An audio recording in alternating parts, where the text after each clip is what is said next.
Hai guys, selamat datang di channel YouTube Tahu Banyak.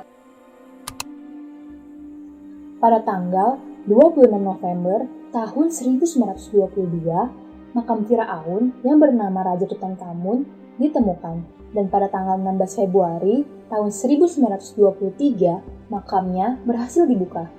Para arkeolog, bangsawan, doktor, dan para pekerja yang masuk serta menyentuh makam Tutankhamun dilaporkan meninggal secara misterius dan mengerikan dalam tempo yang tidak terlalu lama setelah peristiwa pembongkaran makam itu terjadi. Para jurnalis melaporkan adanya prasasti di dekat pintu makam. Jika prasasti itu diartikan, maka berbunyi, kematian akan mendatangi mereka yang mengganggu tidur Firaun. Kelihatannya memang konyol, namun peringatan ini nampaknya terbukti benar. Kenapa peristiwa ini bisa terjadi?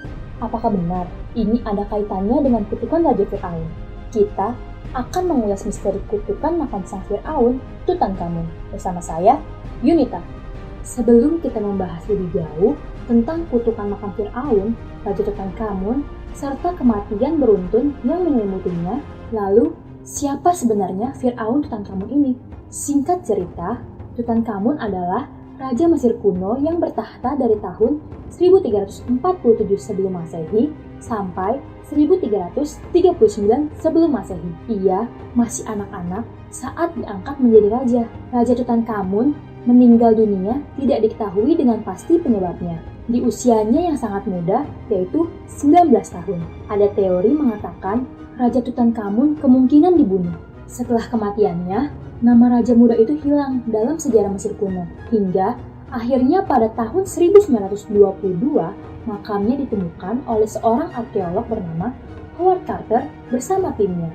Howard Carter telah menghabiskan 7 tahun lamanya dan sempat merasa frustasi dalam mencari makam Raja Tutankhamun di lembah raja-raja Mesir kuno, Luxor. Namun, penantian selama itu ternyata tidak sia-sia. Setelah para pekerja menggali 4 meter di bawah makam Ramses ke-6, di mana mereka menemukan pintu untuk masuk ke makam Raja Tutankhamun. Howard Carter segera mengirim berita menggembirakan ini dan mengundang seorang bangsawan Inggris yang telah mendanai proyeknya. Bangsawan itu bernama Lord Carnarvon.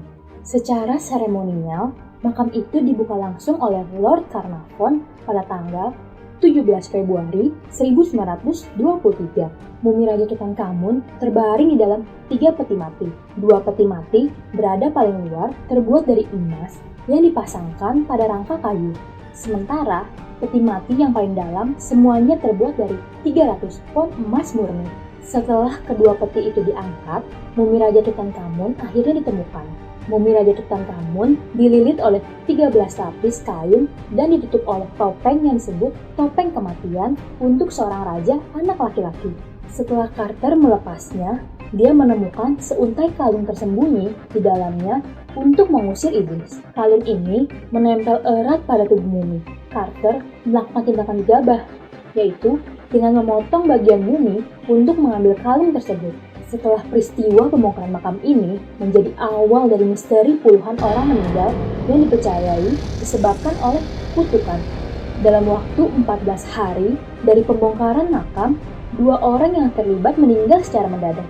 Bangsawan Inggris, Lord Carnarvon, yang mendanai proyek ini meninggal pada tanggal 6 April 1923 karena pneumonia. Para jurnalis mengkaitkannya pada peringatan kematian yang ditulis di prasasti. Mereka mengatakan bahwa kutukan Firaun Tutankhamun lah yang membunuh Lord Carnarvon. Tak lama waktu berselang, Lady Carnarvon ikut menyusul suaminya. Dia meninggal dengan sebab kematian yang tidak jelas. Di tahun yang sama, asisten Howard Carter bernama Arthur Robert Callender meninggal secara mendadak.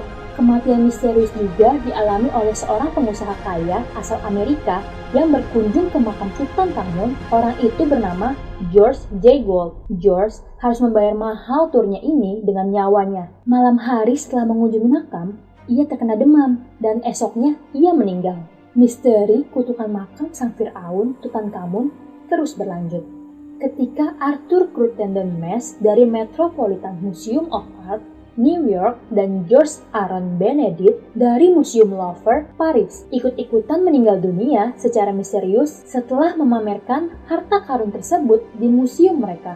Arthur dan George diketahui merupakan bagian dari tim Howard Carter selama penggalian makam Tutankhamun. Mereka masuk ke dalam makam Raja Tutankhamun. George meninggal terlebih dahulu pada tahun 1926, diikuti Arthur meninggal pada tahun 1928.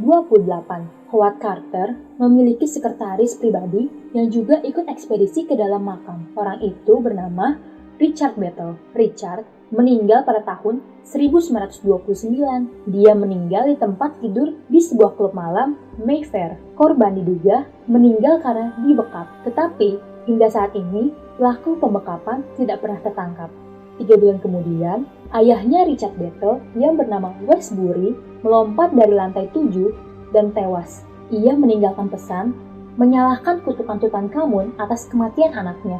Tidak hanya berakhir di situ, saat dalam perjalanan untuk menguburkannya, mobil jenazah Westbury menabrak seorang anak 8 tahun. Anak itu tewas seketika. Sangat menyedihkan dan mengenaskan ya. Lalu, bagaimana nasib Howard Carter, sang penemu makam Firaun ini? Howard Carter meninggal 16 tahun kemudian pada tanggal 2 Maret tahun 1939.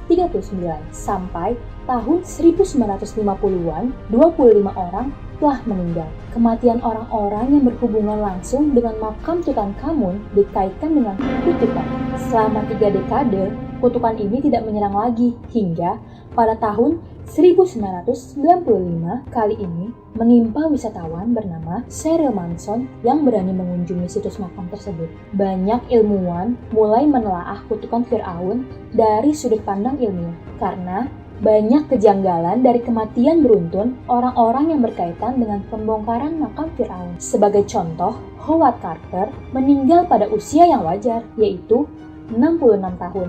Dia meninggal karena kanker. Lalu ada Dr. Douglas Derry, dokter yang membedah mumi, meninggal pada usia lebih dari 80 tahun. Kemudian Alfred Lucas, ahli kimia yang menganalisis jaringan tubuh mumi, meninggal pada usia 79 tahun. Benarkah penelitian ilmiah telah berhasil mengungkap siapa pelaku pembunuhan yang sebenarnya? Jawabannya adalah benar. Pelaku sebenarnya terdapat pada dinding makam. Dinding-dinding itu diselimuti oleh jamur coklat kecil yang hidup dalam kelembapan. Jamur ini adalah jamur patogen mematikan yang bernama Aspergillus niger. Para korban mungkin tidak menyadari bahwa di dinding-dinding makam yang penuh dengan ornamen-ornamen indah itu ternyata tersembunyi ribuan bahkan lebih pembunuh mematikan yang telah berumur 3000 tahun lamanya dalam bentuk spora. Shirley Manson secara tidak langsung memecahkan misteri kotak Pandora kutukan makam Tutankhamun untuk para ilmuwan. Cheryl memiliki ketahanan tubuh yang rapuh pada saat itu. Inang utama bagi jamur spora terhisap dan menyerang sistem pernapasan, menghancurkan selagi menyebar ke seluruh tubuh. Cheryl meninggal karena fungsi paru-parunya berhenti. Setelah dirawat 10 hari di rumah sakit, tim dokter berhasil menemukan jamur Aspergillus niger pada saat melakukan biopsi paru-paru Cheryl Manson. Jamur mematikan ini ditemukan lebih banyak lagi di dalam makam Tutankhamun, terutama di dinding makam. Cheryl telah melakukan suatu hal yang sangat fatal bagi hidupnya pada saat mengunjungi makam Tutankhamun. Ia menyentuh dinding makam dan mengusap-ngusapkan jemari tangannya ke beberapa lukisan cat. Di sana telah menunggu bakteri yang sangat mematikan untuk bermigrasi ke dalam tubuhnya. Inilah penjelasan ilmiah tentang misteri kutukan makam Firaun yang menimpa orang-orang di tahun 1923. Bekerja dengan mumi bisa fatal bagi para peneliti. Walaupun sudah mati selama ribuan tahun, mumi hidup bersama bakteri.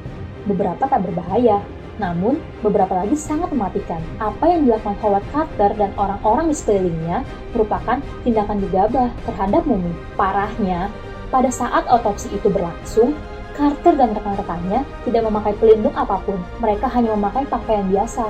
Mereka terlena oleh harta karun yang mereka temukan tepat di depan mata, tanpa melihat banyak pembunuh mengerikan yang kasat mata di sekelilingnya. Namun, banyak orang yang beruntung seperti Carter yang tidak terinfeksi bakteri ini, sehingga kisah ini bisa menjadi bahan pelajaran bagi ahli dan ilmuwan lainnya. Nah, jika kamu mengetahui hal baru dari video ini, jangan lupa di-subscribe ya. kita masih berjuang untuk mengembangkan channel ini. Share kalian sangat membantu, agar kami bisa terus menghadirkan konten-konten video yang menghibur dan bermanfaat. Terima kasih, see you guys!